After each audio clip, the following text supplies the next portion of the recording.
First Thessalonians, and I'm currently in chapter 3, and that's kind of where I want to look tonight. But I always have a hard time just hopping into like the middle of a story or the middle of a letter, because you kind of miss the flavor of like, well, what has he been saying? And we know when we read the Bible, it's so important to know the context in which the things are said, because the context really helps us understand like the emphasis or whatever. So first of all, I guess we I'll just kind of walk you into the book a little bit, and maybe even a little bit of the history, just to kind of refresh ourselves. Like, how did this church start? Many of you probably remember the story of Paul going to the city of Philippi and how he got thrown into jail. And remember the Philippian jailer, remember that there was an earthquake that night. The Philippian jailer came in and none of the prisoners had left. And so the jailer gives his life to the Lord, and he invites Paul and Silas to come back to his house, and he's like washing their wounds. Remember that? Remember like that amazing story in the city of Philippi? And but they left Philippi, and then they went to a couple other cities, and then the next city that we read about that Paul and the team went to was the city of Thessalonica. And it says that he was there, this is in Acts chapter 17, but he was there for 3 Sabbaths, so just 3 weeks. He's in this town for 3 weeks, and just some of the highlights here, it says that he spent 3 Sabbaths reasoning from the scriptures to those in the local synagogue and explaining and demonstrating that the Christ had to suffer and rise again from the dead, and that Jesus is the Christ. And it says that many of the Jews and the Greeks, some prominent Greeks, were persuaded, and they began to we want to become Christians. Like, we're interested. We believe what you're saying. But there was also some unbelieving Jews that kind of stirred up kind of a public sentiment against Paul and the team that was there.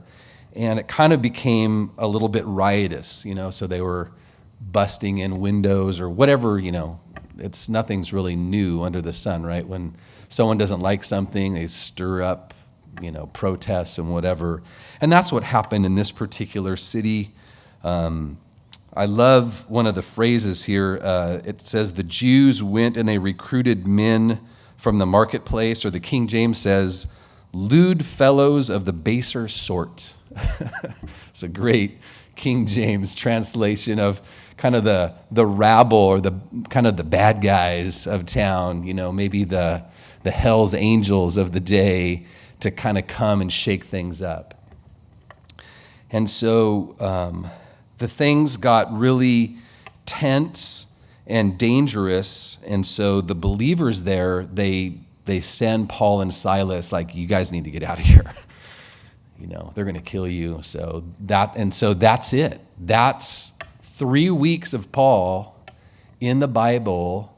That's their start.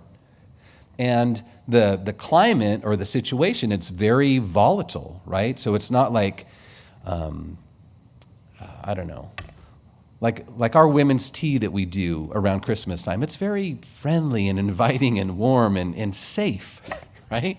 There's nothing wrong with that. It's wonderful. This was not like that. This was not, like the women's tea and everything. Like, this was like, there's Jews outside beating on the windows, it's volatile. It's hostile. And yet, because of the truth of what Paul was sharing from the scriptures, they were persuaded, and they said, we can't not follow this. We're convinced. And so that's kind of the origin of the church. And so starting in chapter 1, Paul begins to basically say, hey guys, I've been praying for you. Which is like, yeah, like, are you guys okay? I've been praying for you. And he says, I just thank God for your work of faith and your labor of love and your patience of hope. Like when we were together, like it was gnarly. It was crazy. And I just thank God so much that you guys, that your faith came alive, or there was a work that your faith did, and that you had love. Like that, how you guys sent me out of town, like that was amazing. Like that was a labor to get me out of town safely, you know? And so Paul's recounting or recalling the things that he's praying and thankful for them. And then in verse 5, this is chapter 1, the gospel came to them in word and power. So it wasn't just like blah, blah, blah, I'm hearing the Bible, but as they heard God's word, there was a certain power that was impactful, and it changed their life. They received the word, this is verse 6, they received the word in much affliction. Okay, so like we described, the setting in which what was happening in that time, it was not safe and easy for them to make a decision to follow the Lord. Then he goes on in chapter 1, he says, you know, God's word and your faith has become well known in the region. So again, just the short time that they spent there, it wasn't like, well, that was exciting. Okay, what's next, you know? They kind of continued in the things that Paul had spoken to them, and they began to share it with other people. And so the message that they received from Paul, it spread out, and it started to impact the region. So let's say maybe in our geographic, if Paul came to Elk Grove and then he left, it's like, well, as we're kind of living it out, it's reaching up into South Sac and Lodi and maybe moving out to, you know, Rio Linda or whatever. Like it's spreading out from just our locale. Okay, and so he's like, man, it's so neat how God's word and your faith is becoming well known in the region. Like it's kind of spreading. Like people know that you're serious about following the Lord. You kind of have a reputation, and not because they were on social media, but they were just living it out. It was spreading that way. And then in verses 9 and 10, it says that you turn to God from idols to serve the living and true God. So they had a real transformation of what they were living for and leaving that behind and then turning to something else, turning to Jesus. And then he moves from chapter 1 of kind of saying, this is the things I remember and I'm thankful for and that I'm praying and thankful to the Lord for. He reminds them now, you guys remember what we were like, right? Like you remember, like before we came to your city, we were in Philippi. Remember that? Where we were like thrown in jail and beaten up and kind of escorted out of town. Like, you remember that. Like we know, like you guys are living in a city that you're facing affliction and difficulty. We understand that. And you know that. You remember like what we came from. Like, hey guys, you know, glad to be here. Like we just got beat up. Like, does anybody have a Band-Aid? You know, it was, you know, so he's saying you remember what we were like. He says a couple of other things specifically. He says our goal was not to please men, but God. Which he's like, yeah, it's pretty obvious. Like we weren't trying to like make friends and influence people. You know, we were trying to serve the Lord and please God. And we kind of got busted for it. We kind of, you know, it went bad for us because we weren't trying to like, hey, can we find some people and maybe they'll support us? You know, we're like godly people. And maybe if you pay us, we'll stick around. They weren't charlatans like that. In just describing what they were like, he says, we were gentle, we were loving, we were nurturing, and we provided for ourselves financially. We didn't come and expect you to pay our way. Like, hey, bro, can we stay at your house? Hey, bro, let's go out to eat. Like, where's a good place you want to take me?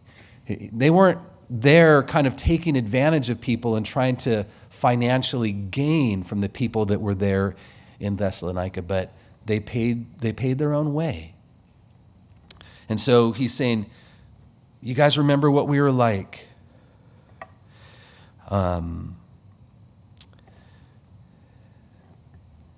then he continues in verse 13. This is in chapter 2 now. You received God's word. You welcomed God's word.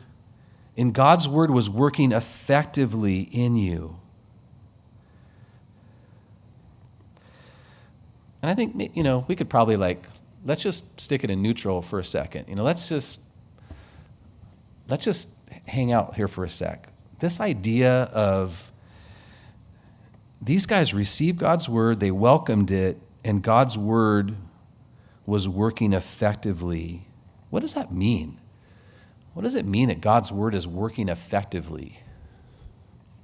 Let's think of, I was just at a science fair for some grade school kids. My boys were at this science fair that they participated in. And this one particular project, you know what science fairs are, where they set up a board and they've done these experiments and you have this it's really cool. Anyway, this one student had a board and they had done this experiment of different fabric washes, soaps. And they had okay, this was tomato sauce, this was ground in, grass stains or whatever. And they had the whole range of different stains that the fabric had. And then after the soap had been used on it, kind of what it looked like. So I got to see how effective the soap was, right? So they came to their conclusions and stuff. It was really kind of cool. So anyway, back to the passage here, Paul's saying God's word came and it was effective. Now, do you find maybe in your own life or maybe in other people's lives that maybe God's word, it doesn't seem like it's really having much effect? Doesn't seem like God's word's very effective. Why would that be, do you think? Just imagine in your own head. Why would that happen?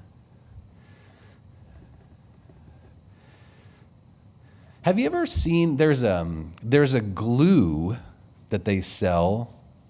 I don't know the name of it. Once I mention it, you'll probably go, oh yeah, I know what that is. And it's a 2-part epoxy.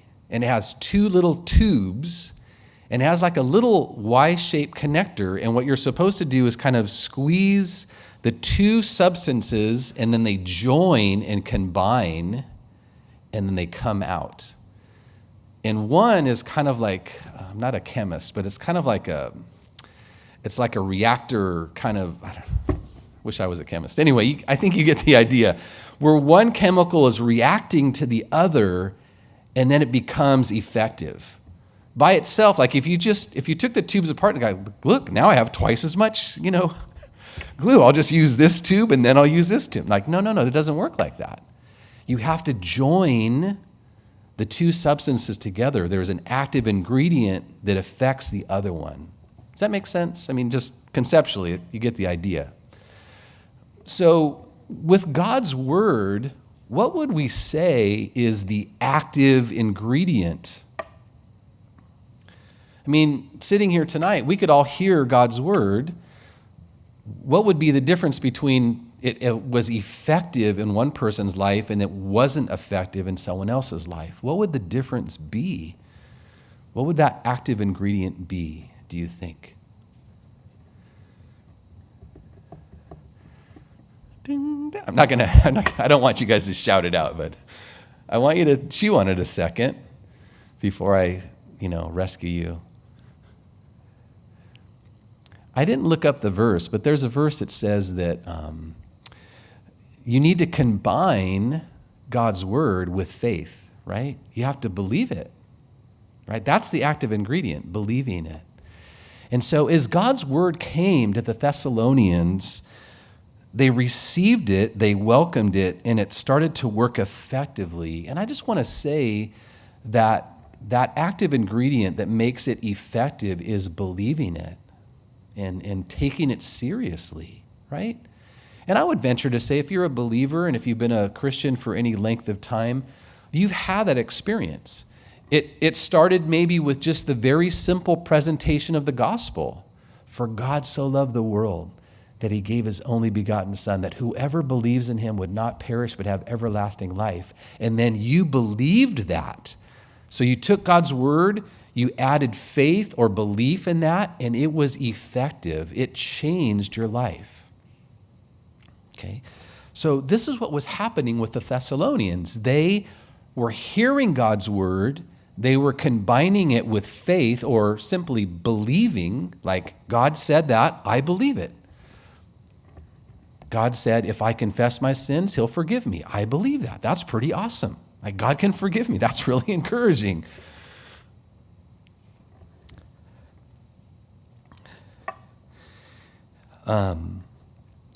In Hebrews chapter 4, you don't have to turn there, but Hebrews 4 verse 12, it says, the word of God is living and powerful and sharper than any two-edged sword, piercing even to the division of the soul and spirit and the joints and marrow, and it's a discerner of the thoughts and intents of the heart. And you probably have heard that verse before. It's the idea that God's word, it has a way when you start listening to it, you're like, oh shoot, like, I think I just got nailed, right? I think like, bullseye, like, ding, it just hit me right between the eyes, like, ow, that hurt, that's me. If you're a Christian, you've had that experience. I remember when I first heard the gospel as a little kid in first grade, and the Sunday school teacher was sharing about that, we've all sinned and fall short of the glory of God. We do things that God's not happy about. And I'm like, that's me. Like, my heart starts pounding, like, yeah, that's me. And so God's word began to just go in and pierce into my heart and show me what my flaws were and what my problems were. And I go, man, it started to pierce. And if you've been around God's word very long, and if you open up to it, you're like, yeah, that happens all the time, right? God's word is effective and it pierces to the heart. It's able to kind of like get right into the exact spot. In 1 Peter chapter 2, again, you don't have to turn there, but you can jot down maybe the reference. 1 Peter chapter 2 in verses 2 and 3, it says, as newborn babes, desire the pure milk of the word that you may grow thereby, if indeed you have tasted that the Lord is gracious. So here's a kind of an admonition or instruction saying, look, if you want to grow, this is what you should do. You should just desire or hunger for God's word, just like a baby. Just like a baby. Now, if a baby is hungry in the middle of the night, 2 a.m, it doesn't care.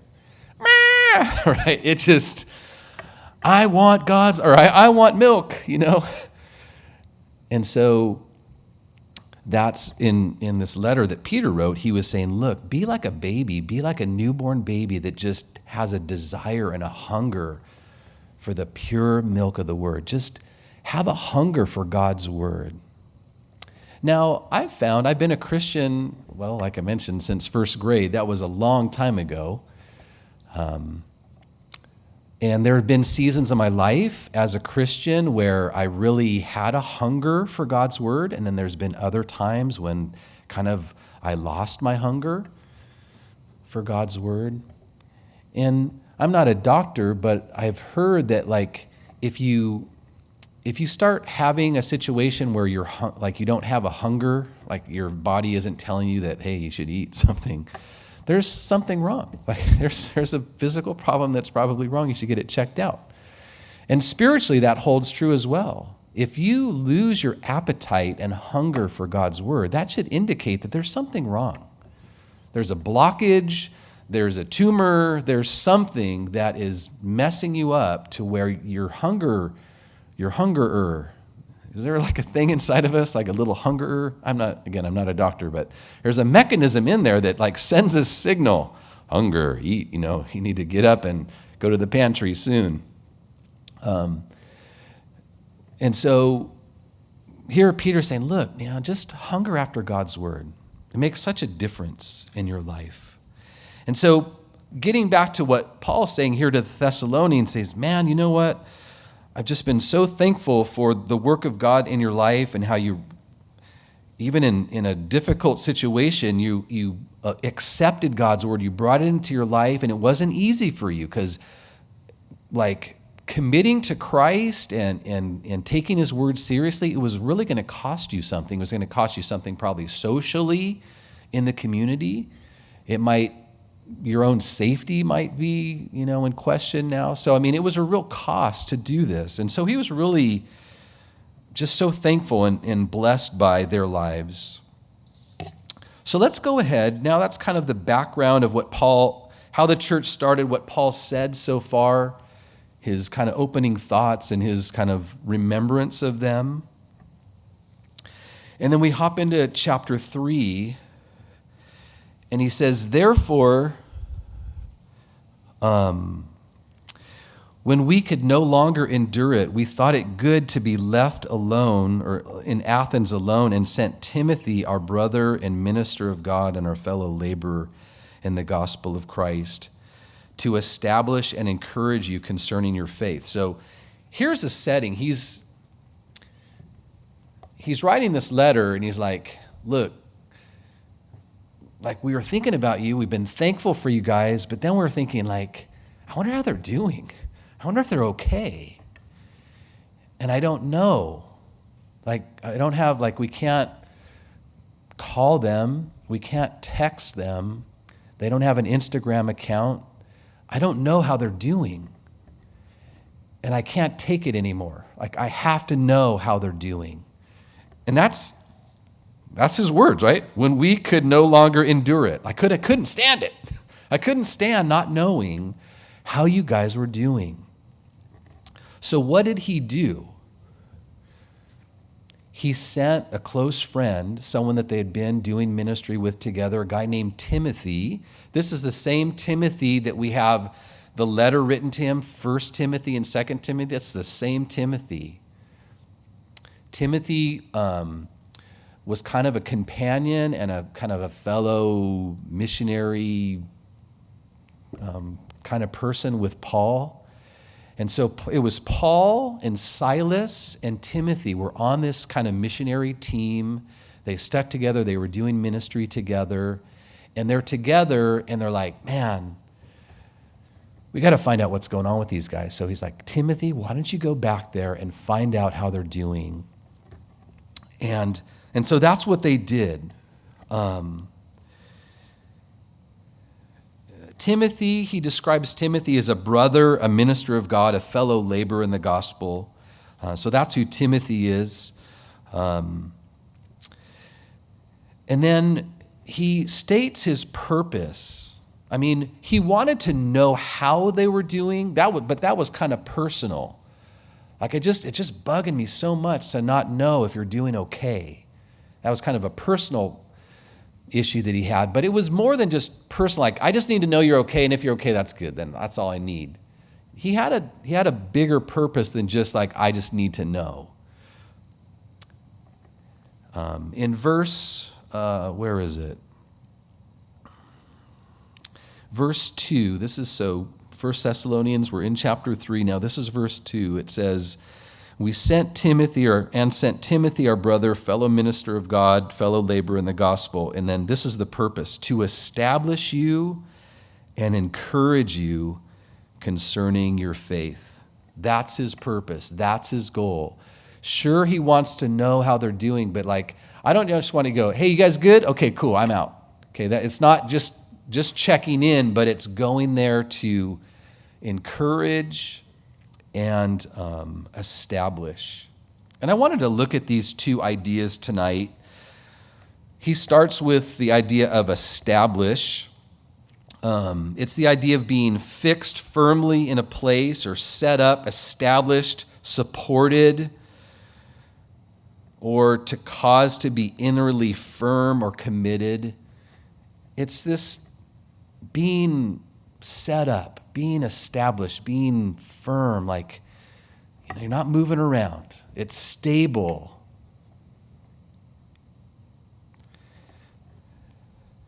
I think of, when a parent sends a kid off to college, they kind of want to go and kind of get them set up. I want you to be established. Like, let's go see what your dorm actually looks like. We might need to go to Target and get some stuff. It's that heart of wanting them to be set up, established. Are you going to be okay? But I think it's a little bit greater than just you got enough food, you got enough, it's not so much on just their physical well-being. I think it's really more in terms of their relationship with the Lord. Are they established spiritually? That's super important. Let's turn together. We'll look at Mark chapter 4. This is a very familiar passage, but let's turn there. Mark chapter 4.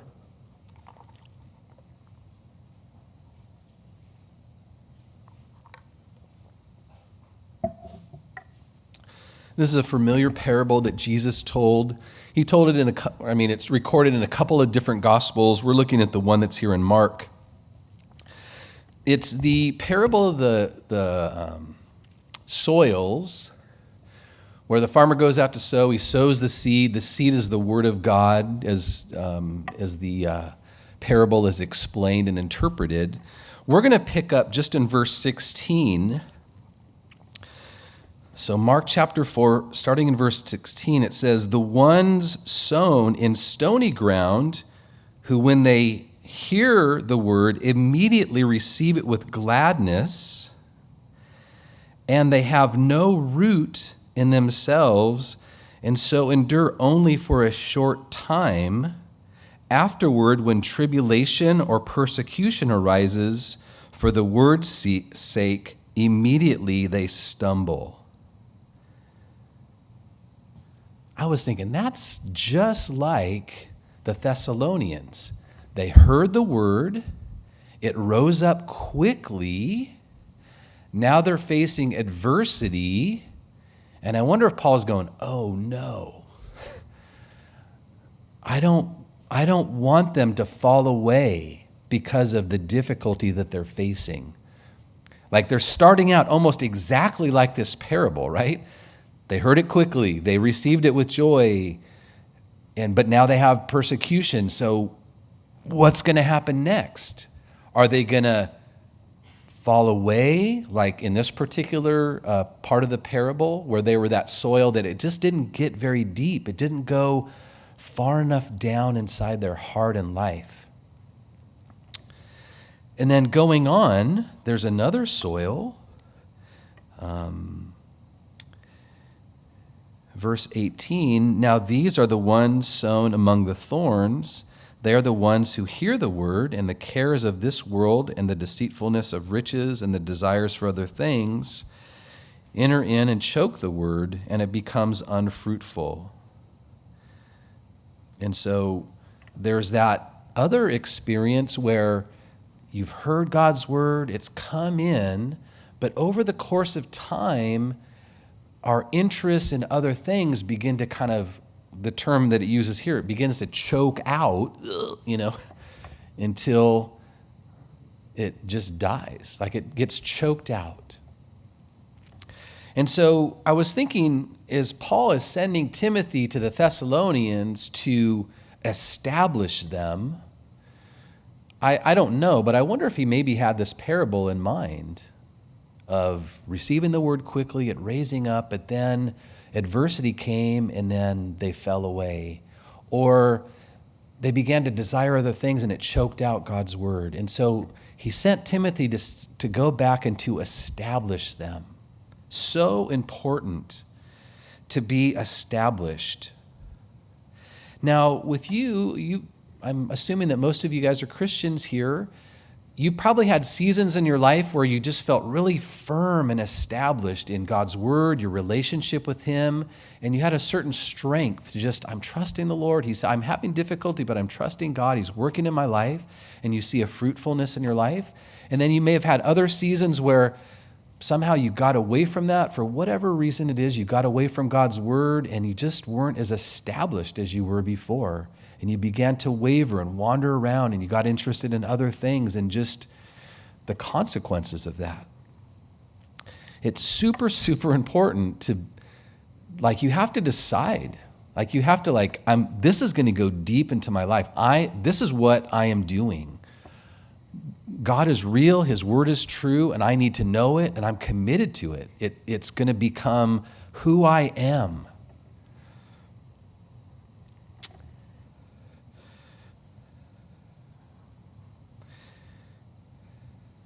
In Ephesians 4,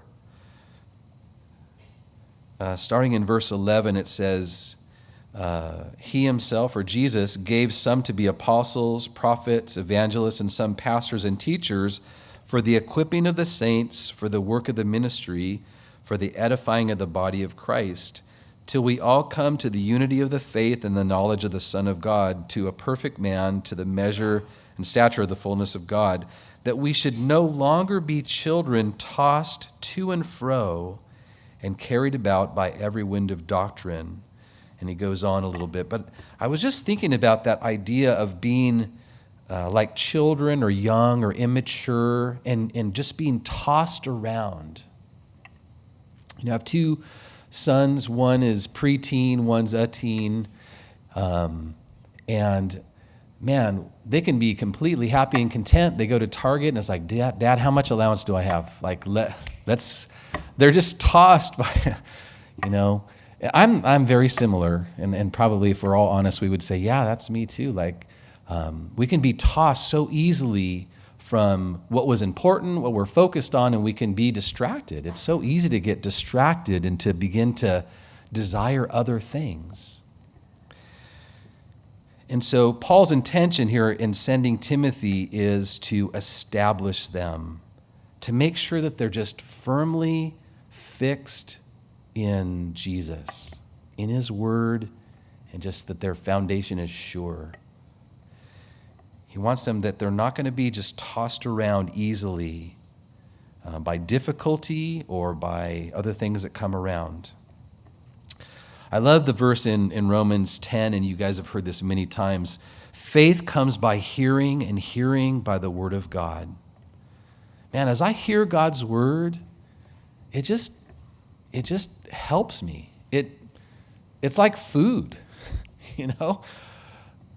I don't know about you, but if I go very long with food, I start to get a little lightheaded, and my strength starts to kind of go away, And spiritually, I'm exactly the same way. If I go for any length of time without God's word kind of coming in and kind of me chewing on it and having it really come and be a part of my life, I get the same way. Spiritually, I begin to get weak and I lose my strength. Faith comes by hearing, and hearing by the word of God. So important to have God's word coming in.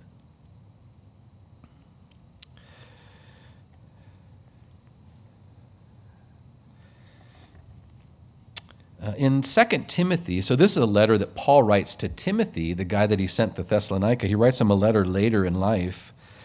And it says, I know whom I've believed, and I'm persuaded that he is able to keep what I've committed to him until that day. And I love how Paul puts it. He goes, man, I know what I believe, and I'm persuaded. I'm set. I'm established. I know it. I know it for real.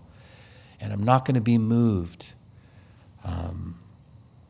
And I want to encourage you guys to, if you've never, ever really taken God's word seriously, kind of where it's just never really become that important of a part of your life, I would encourage you to start,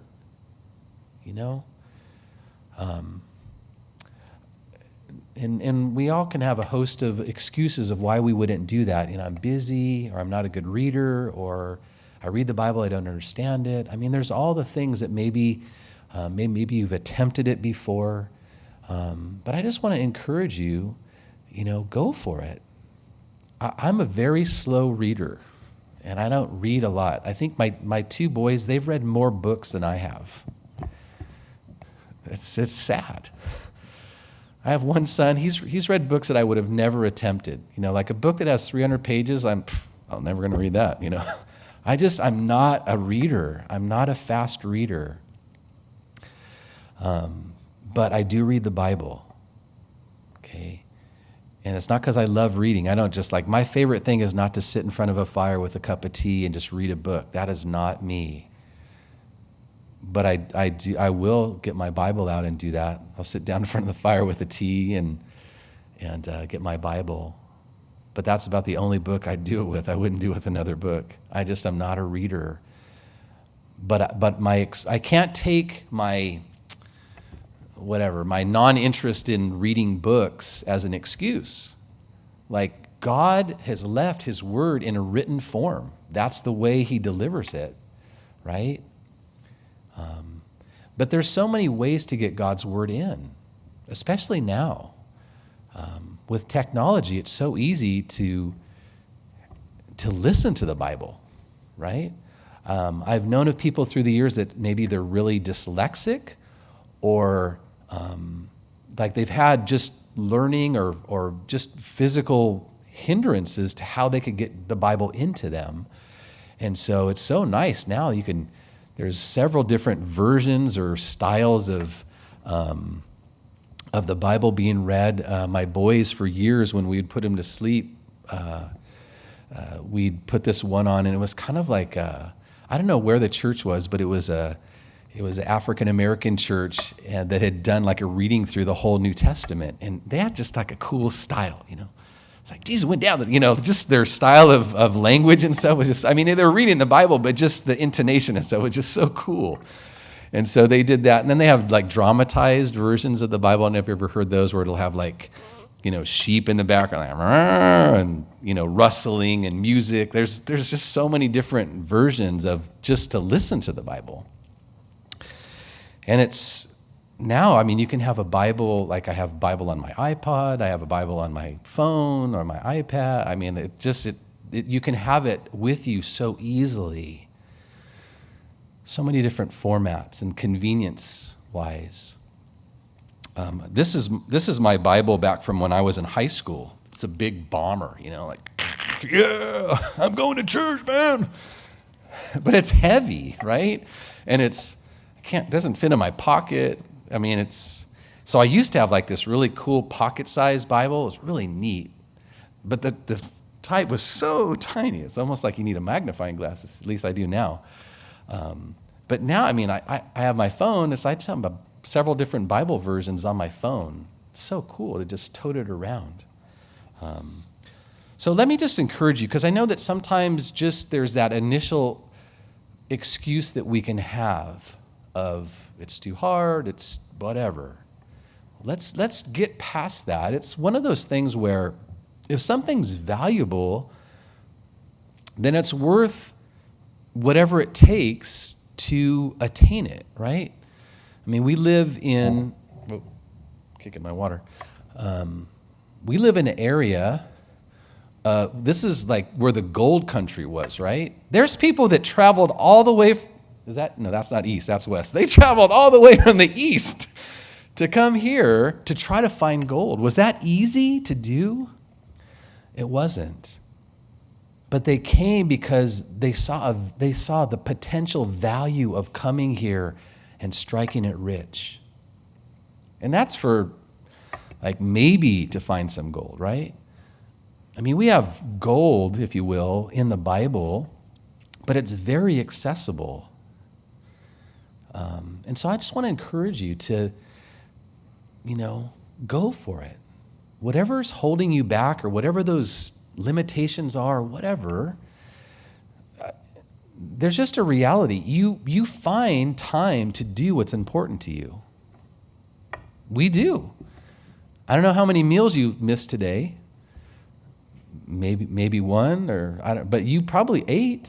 It's important enough to you. You may have watched something on TV. You may have gone and done a hobby or what. So what's in the things that are important to you, you find time and energy and money to do it. And so God's word, so important to be established in your faith. So that was coming back to here in Thessalonians, Paul sent Timothy to establish them. Now, we talked about the Thessalonians, how God's word was effective or effectual, or however, I forget the exact word. I think it was effective. You have to take God's word. So it's not just, you can't just read it and then just forget it, right? This is not set it and forget it, kind of like some of those infomercials. You have to read it, but you have to chew on it, and you have to believe it, and you have to bring it in. So there's labor involved on our side. There's effort involved. How many of you, I'm not going to have you raise your hand on this. How many of you guys have ever read your Bible, you walk away and you forgot what you read? Okay, everybody. Okay, so there's no even point to even ask that. It's so important as we read God's word, and this is a discipline, not like a correcting discipline, but a discipline of like a habit, like a good habit to have. And that is when you read God's word, commit it to memory or have it accessible. Like I used to use note cards. I don't use note cards anymore. I have like notes in my phone. That's the easier way to do it. Or Post-it notes. But there's a way to kind of like, you read something that was impactful that God spoke to you from. It was that piercing thing that kind of pierced into your heart and spoke to you. You want to hold on to that, and you want to mull it over. You want to chew on it. You want to, like if it was a piece of gum and you chew on it and the flavor starts to come out. So you kind of that candy shell, like, oh, that's kind of cool. And you chew through the candy shell, now that's gone, but then there's like a minty inside. It's like, oh, okay, so you kind of work on the minty inside, And so we want to take God's word and take it in. And how can you do that? Like my wife used to put Post-it notes all over the place. We'd have our master bathroom, and like on the mirror, it had like all these Post-it. I couldn't shave, Like, trust in the Lord with all your heart. Okay, I got to shave, Or she'd have all of the verses up on the mirror, which was awesome, And then they'd be on the car, like I couldn't tell how fast I was going in the car. There was a Post-it note over the speedometer,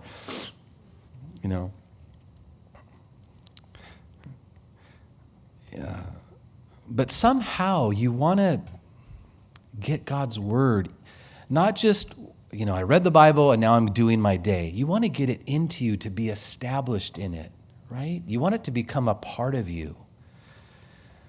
When you have a steak, you don't like take the steak and chew on it and then go, wow, and then spit it out. Right?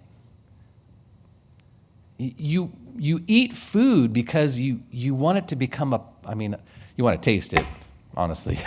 But it becomes a part of you, right? Like the nutrients become a part of who you are. And with God's word, we want that same thing to happen.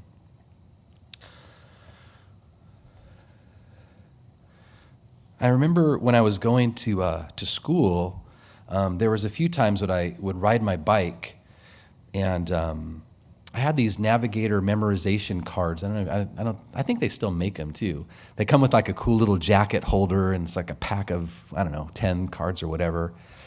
And I remember I was memorizing these. I was taking this class at Biola, and we had to memorize a bunch of verses. So as I'm riding my bike, I had them taped to my handlebars.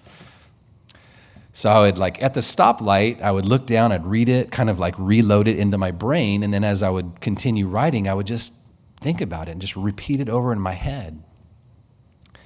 And I remember just the process of repeating it to myself. I just began to think about it, and God's Spirit began to just kind of help me see parts of it that I didn't notice before, and ways that it applied to my life that I didn't really think about when I first read it.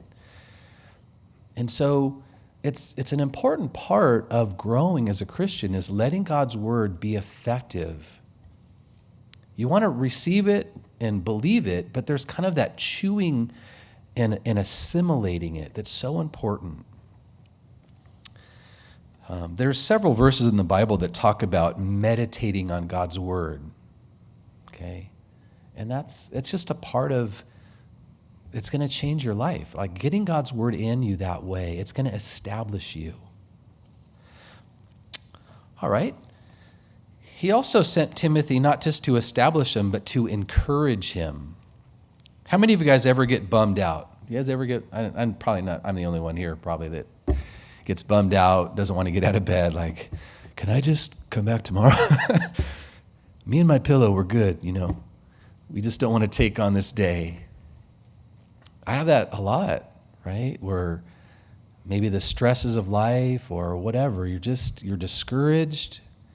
You just feel like, man, it's just, life is just labor. Life is just a repetitive effort. And it just seems like, when do I get off? You know, like, how do I get out of this? You know, I'm done. You know, I'm tired of, cleaning, I'm tired of, I'm trying to think of a task I'm tired of.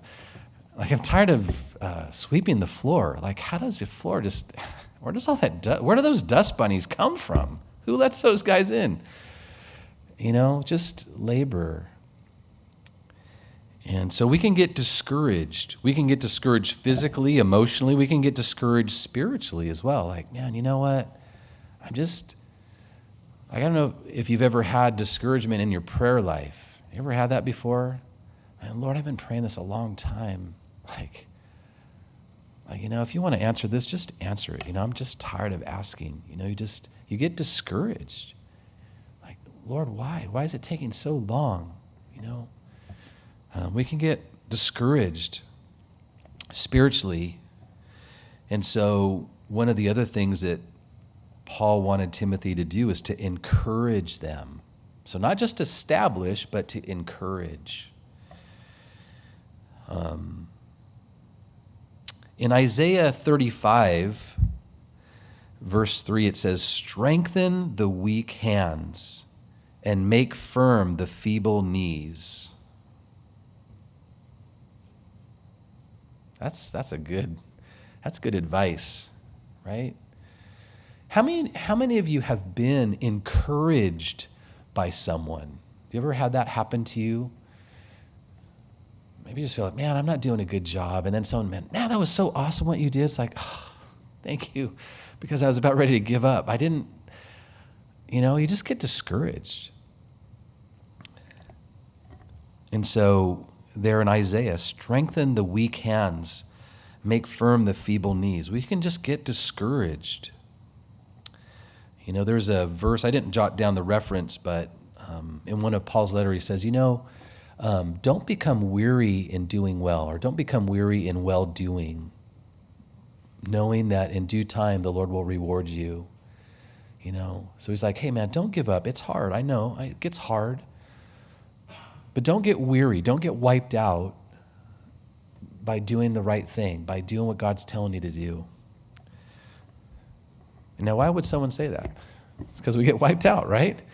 Someone says, don't get weary in doing the right thing because we get weary doing the right thing, We need to be told or encouraged or reminded. In Luke chapter 22, you guys will remember this. The Lord said, "Simon, Simon, indeed Satan has asked for you that he may sift you as wheat, but I have prayed for you that your faith should not fail. And when you have returned to me, strengthen your brethren." So here's a kind of a two-part encourager, right? Like Jesus knows, Peter, he's going to try to wipe you out, but I'm praying for you. You're going to be okay. And when you kind of get reestablished, I want you to strengthen your brethren, okay? So I'm praying for you to be strengthened, and when you get strengthened, then you strengthen someone else, okay? It's great. As God strengthens you, then hopefully you have some strength to share with someone else. Like when I get together with, when I meet up with other Christians, one of the things I like to do is ask them, hey man, have you read something in the Bible lately that's kind of cool?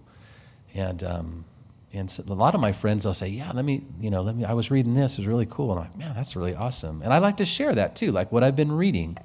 In fact, kind of tonight is I'm sharing what I've been reading, I Like Eric Bombeck, he comes in on Thursdays and we usually have a conversation. I loved it. It's like, hey man, where you been reading? And he'll share something really awesome. I love that. It's encouraging.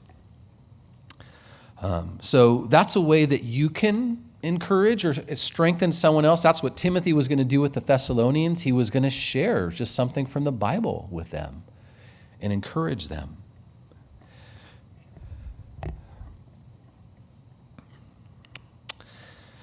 One thing about that, and I think Christians can be guilty of this,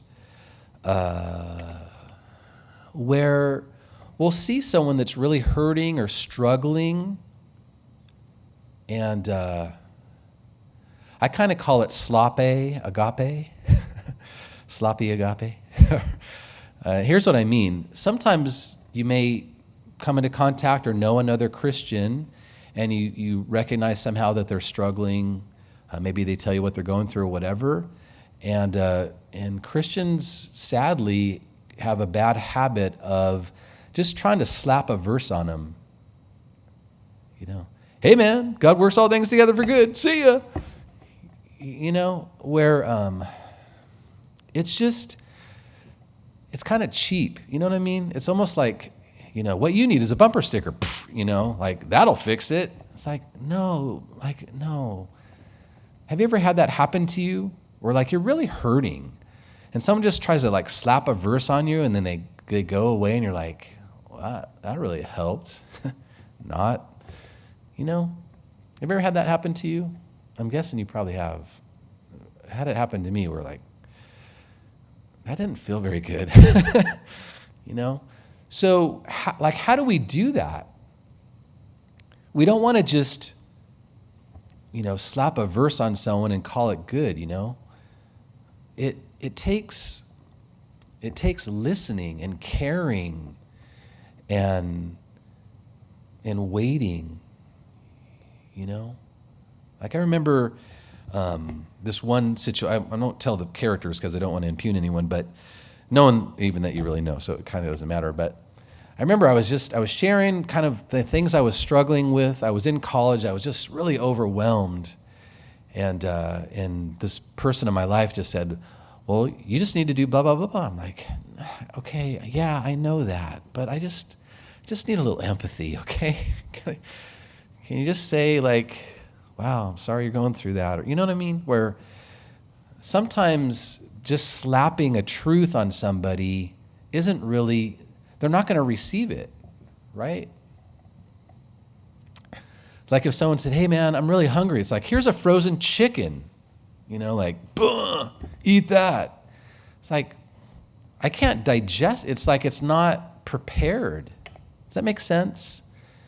And so I guess what I'm getting at is, many of us, we are in and around other Christians, and as you're in and around people, they're going to be hurting and they're going to be going through things.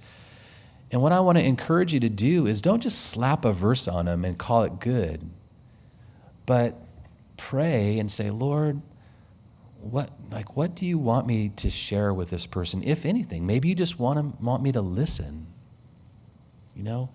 Sometimes it's been the most encouraging for someone to just sit and listen and hear me out and not try to fix it for me. You know what I mean? Or minimize it well, it's not that bad. It's like, it's bad, okay? I'm hurting. Okay, don't just say it's not bad. Or, oh, that's okay. It's not okay, okay? So let's be careful that we're just not putting cheap. That's why I call it sloppy agape. It's kind of like you're not really loving someone. Agape is a Greek word for love, okay? So I don't want to, what is he? Sloppy agave? Is that like a drink or something?